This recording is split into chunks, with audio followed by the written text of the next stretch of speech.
우리 하나님의 말씀 같이 보겠습니다. 구약 성경 열왕기하 25장 18절 말씀부터 30절 말씀까지 우리 한 목소리로 같이 읽겠습니다. 시위 대장이 대제사장 스라야와 부제사장 스바냐와 성전 문지기 세 사람을 사로잡고 또 성중에서 사람을 사로잡았으니 곧 군사를 거느린 내시 한 사람과 또 성중에서 만난 바 왕의 시종 5사람과 백성을 징집하는 장관의 서기관 1사람과 성중에서 만난 바 백성 60명이라. 시위대장 느부사라단이 그들을 사로잡아 가지고 리블라 바벨론 왕에게 나아가매 바벨론 왕이 하맛 땅 리블라에서 다 쳐 죽였더라. 이와 같이 유다가 사로잡혀 본토에서 떠났더라. 유다 땅에 머물러 있는 백성은 곧 바벨론 왕 느부갓네살이 남긴 자라. 왕이 사반의 손자 아히감의 아들 그달리아가 관할하게 하였더라. 모든 군대 지휘관과 그를 따르는 자가 바벨론 왕이 그달리아를 지도자로 삼았다 함을 듣고 이에 느다니아의 아들 이스마엘과 가레아의 아들 요하난과 느도바 사람 단후мет의 아들 스라야와 마아가 사람의 아들 야사니야와 그를 따르는 사람이 모두 미스바로 가서 그달리아에게 나아가매 그달리아가 그들과 그를 따르는 군사들에게 맹세하여 이르되 너희는 갈대아인을 섬기기를 두려워하지 말고 이 땅에 살며 바벨론 왕을 섬기라. 그리하면 너희가 평안하리라 하니라. 7월에 왕족 엘리사마의 손자 느다니아의 아들 이스마엘이 부하 10명을 거느리고 와서 그달리아를 쳐서 죽이고 또 그와 함께 미스바에 있는 유다 사람과 갈대아 사람을 죽인지라. 노소를 막론하고 백성과 군대 장관들이 다 일어나서 애굽으로 갔으니 이는 갈대아 사람을 두려워함이었더라. 유다의 왕 여호야킨이 사로잡혀간 지 37년 곧 바벨론 왕 에월무로닥이 즉위한 원년 12월 그달 27일에 유다의 왕 여호야킨을 옥에서 내놓아 그 머리를 들게 하고 그에게 좋게 말하고 그의 지위를 바벨론에 그와 함께 있는 모든 왕의 지위보다 높이고 그 죄수의 의복을 벗게 하고 그의 일평생에 항상 왕의 앞에서 양식을 먹게 하였고 그가 쓸 것은 날마다 왕에서 받는 양이 있어서 종신토록 끊이지 아니하였더라. 아멘. 고대 국가는 크게 두 개의 큰 축이 있었습니다. 하나는 종교고 또 하나는 정치였습니다. 그런데 하나님은 지금 유다를 심판하시면서 정치와 종교 모두를 멸절해 버리셨습니다. 앞부분에 볼 것 같으면은 예루살렘이 멸망하지요. 시온의 불가침설. 이스라엘 백성들은 절대로 시온 예루살렘은 침략을 받지 않는다, 망하지 않는다고 생각했어요. 그런데 바벨론이 쳐들어와서 철저하게 솔로몬이 지은 성전을 파괴시켰습니다. 이것이 상징하는 바가 무엇입니까? 껍데기만으로는 안 된다라는 거예요. 형식적으로는 안 된다라는 거예요. 껍데기가 중요한 것이 아닙니다. 형식이 중요한 것이 아닙니다. 무엇이 중요합니까? 내용이 중요합니다. 순종하는 것은 그 마음에서 우러나오는 그 모습, 그 행동이 중요한 것이지 순종하는 척해서는 안 된다라는 거예요. 이스라엘 백성의 역사가 무엇입니까? 신명기에서 분명히 말씀하고 있죠. 하나님 말씀에 철저하게 순종하면 복입니다. 순종하면 복이고 순종하지 않으면 망하는 거예요. 이스라엘 백성들의 역사가 이것을 증명하고 있죠. 순종한 이스라엘은 복을 받았지만 불순종한 이스라엘은 결국 망하게 된 것입니다. 우리의 삶도 마찬가지예요. 성도의 삶도 마찬가지입니다. 순종하면 하나님께서 무한한 복을 내려주십니다. 순종하는 자 끝까지 책임져 주시고 끝까지 복을 주십니다. 그러나 불순종한 자는 그 불순종에 대한 대가를 치러야 하는 것이지요. 대제사장과 부제사장, 성전 문지기로 상징되는 종교 지도자들이 붙잡힙니다. 18절 말씀을 다시 보세요. 시대장이 대제사장 스라야와 부제사장 스바냐와 성전 문지기 세 사람을 사로잡고 그리고 군사를 거느린 넷이 또 왕의 시종, 백성을 징집하는 서기관, 성전에 남아있는 자들을 다 붙잡았습니다. 이들은 모두 하마 땅 리블라에 있었던 바벨론 왕 앞으로 끌려갔고 그곳에서 모두 처형을 당합니다. 하나님은 이스라엘 역사 가운데 그들이 계속해서 돌아오기를 원하셨습니다. 너희가 지금 나를 버렸느냐? 아니다, 괜찮다. 지금이라도 돌아오면 너희의 모든 죄를 다 용서해 주겠다. 이렇게 말씀하셨어요. 그래서 어떻게 하십니까? 계속해서 하나님께서는 백성들에게 선지자를 보냈던 것이죠. 그런데 백성들은 오히려 그 선지자들의 말을 외면하고 오히려 그 선지자들을 업신여기고 그 선지자들을 다 죽였던 거예요. 그 결과가 무엇입니까? 이스라엘의 멸망이었습니다. 하나님은 이스라엘 역사 가운데 계속해서 돌아오기를 원하셨지만 결국 그들이 돌아오지 않자 더 이상 왕국이라는 국가적 형태로 하나님의 백성을 유지하지 않기로 작정하신 거예요. 하나님께로 돌아오지 않는 백성, 하나님께로 돌아오지 않는 나라, 어떻게 해야 됩니까? 더 이상 하나님께서 손 쓸 수 있는 방법이 없습니다. 그래서 그 나라는 망하는 것이 맞습니다. 다시금 새롭게 만드는 것이 맞는 것이죠. 순종하지 않는 나라 망했습니다. 다시금 순종하는 나라를 하나님께서는 세워 가십니다. 먼 훗날 유다는 바벨론 포로에서 돌아와 약 80년간 왕국을 건립하기도 합니다. 하지만 하나님의 영광과는 관계가 멀었고 결국 로마에 의해 파괴되고 말았죠. 그달리아의 조부 서기관 사반과 아버지 아히감은 요시야 때 개혁을 주도했던 사람이에요. 22절 말씀을 보세요. 유다 땅에 머물러 있는 백성은 곧 바벨론 왕 느부갓네살이 남긴 자라. 왕이 사반의 손자 아히감의 아들 그달리아가 관할하게 하였더라. 아멘.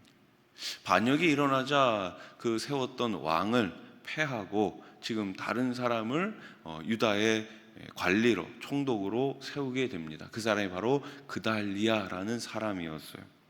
그달리아는 유다를 회복시킬 수 있는 마지막 기회였습니다. 그달리아는 미스바에서 모든 군대 지휘관과 그를 따르는 자들에게 예레미야를 통해 선포된 하나님의 말씀을 전하죠. 그 말씀이 무엇이었습니까? 여기 유다 땅에 머물면서 우리가 바벨론 왕을 섬기면 전쟁이 없을 것이고 다시금 우리에게 소망이 있게 될 것이다. 정확한 예측이었습니다. 그러나 왕족 이스마엘은 다윗의 자손이 아닌 서기관의 아들 그달리아가 통치자가 되어 바벨론에 부역한다는 이 사실을 참을 수가 없었습니다. 결국 그달리아는 암살당하고 유다 백성은 모두 애굽으로 도망을 갔지요. 이스라엘이 모세의 인도를 따라 출애굽하기 이전으로 역사를 되돌린 셈입니다. 애굽으로 갈 것이 아니라 이 땅에서 다시금 소망 가운데 회복을 기다려야지만 하는데 이스라엘 백성들은 큰 잘못을 저지르고 잘못된 판단으로 애굽으로 들어가게 된 것입니다. 여러분, 우리는 과거로 돌아가면 안 됩니다. 과거를 반면교사 삼을 필요는 당연히 있습니다. 그렇다고 우리가 과거로 다시 돌아가는 것은 아닙니다. 우리는 어떻게 해야 됩니까? 우리의 마지막 희망이신 예수를 바라보며 오늘도 앞으로 나아가야 합니다. 우리는 뒤로 물러가 침륜에 빠지는 백성들이 아닙니다. 우리는 앞으로 나아가 십자가를 바라보며 내일을 향해 달려가야 할 하나님의 자녀들입니다. 지금 유다의 모든 상황은 너무나 절망적입니다. 나라가 망했습니다. 모든 지도자들이 다 바벨론으로 끌려갔습니다. 몇몇 남아있는 사람들도 애굽으로 도망갔습니다. 더 이상 소망이 끊긴 것 같습니다.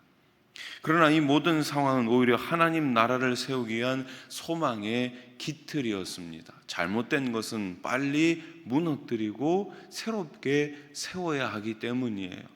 18세에 바벨론에 끌려간 여호야긴은 바벨론에서 55세가 될 때까지 무려 37년을 옥살이야 합니다. 그렇게 유다의 죗값을 여호야긴이라는 상징적인 인물을 통해서 치르게 하는 것이죠. 27절 말씀을 보십시오. 유다의 왕 여호야긴이 사로잡혀간 지 37년 곧 바벨론 왕 에월 무로닥이 즉위한 원년 12월 그달 27일에 유다의 왕 여호야긴을 옥에서 내놓아 그 머리를 들게 하고. 아멘. 18세에 끌려간 여호야긴은 37년 동안 옥살이를 했지만 55세가 되어 그 감옥에서 나오게 됩니다. 그는 결국 바벨론에 의해 죄수의 의복을 벗고 왕의 앞에서 양식을 먹는 최고위급의 신하가 됩니다. 그리고 21년이 지난 BC 539년 드디어 바벨론은 페르시아에 의해 망하게 됩니다. 이 페르시아의 첫 번째 왕이었던 고레스에 의해 이스라엘은 다시 예루살렘으로 돌아오게 됩니다. 이 모든 것은 다 하나님의 섭리고 하나님의 역사 가운데 있습니다. 이스라엘의 역사를 통해 우리가 배워야 할 것은 무엇입니까? 모든 역사의 주관자는 하나님 한 분이라는 것입니다. 인류의 역사의 주관자도 하나님이시고 나 개인의 역사의 주관자도 하나님 한 분뿐입니다. 그 하나님께 우리는 어떤 마음으로 나아가야 할까요?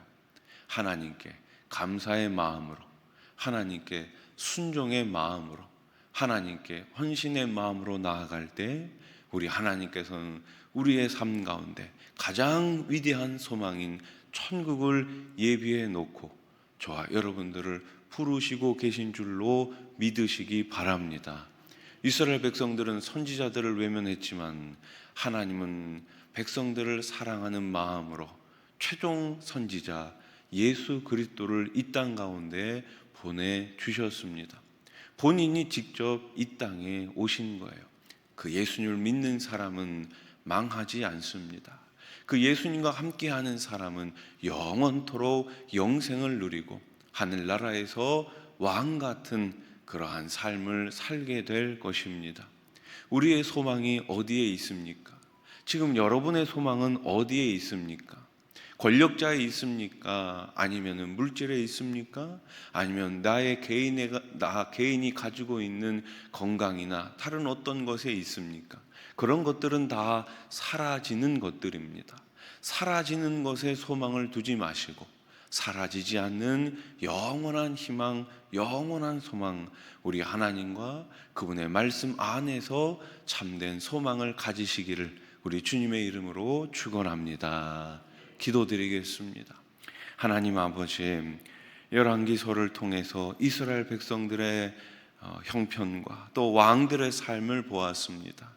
그들이 얼마나 하나님을 사랑했고 또 얼마나 하나님의 말씀 안에서 또 불순종했는지를 보게 됩니다. 우리 삶 가운데 불순종이 아니라 언제나 순종의 삶으로 살게 해 주시옵소서. 순종하는 자에게 약속하신 그 복을 우리도 마음껏 받게 해주시고 누리게 해주시고 영원한 복, 영생을 주신 하나님께 매일매일 감사하며 살게 해 주시옵소서. 사라지는 것에 소망을 두는 것이 아니라 사라지지 않는 영원한 천국을 바라보며 우리 주님과 함께 오늘 하루도 기쁨의 신앙생활을 할 수 있도록 우리 주님 도와주시옵소서. 우리 가정을 도와주시고 우리 직장과 일터와 자녀들을 우리 하나님 지켜 주시옵소서. 내 인생의 내 역사의 삶의 주관자 되신 주님과 매일매일 동행하며 기쁨의 신앙생활을 해나갈 수 있도록 우리 하나님 역사해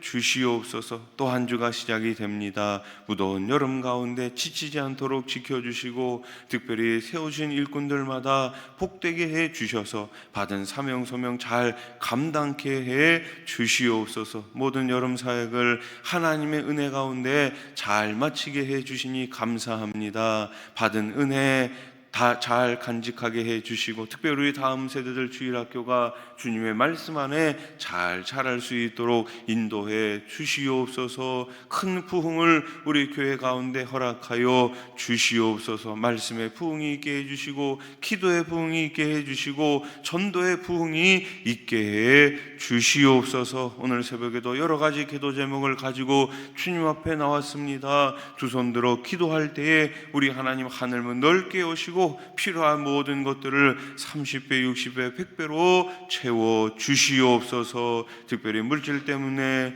또 육신의 연약함 때문에 어려움을 겪고 있는 주님의 백성들 있사오니 이 시간 찾아가 주셔서 어루만져 주시고 깨끗하게 회복하여 주시옵소서. 예수님의 이름으로 기도드립니다. 아멘.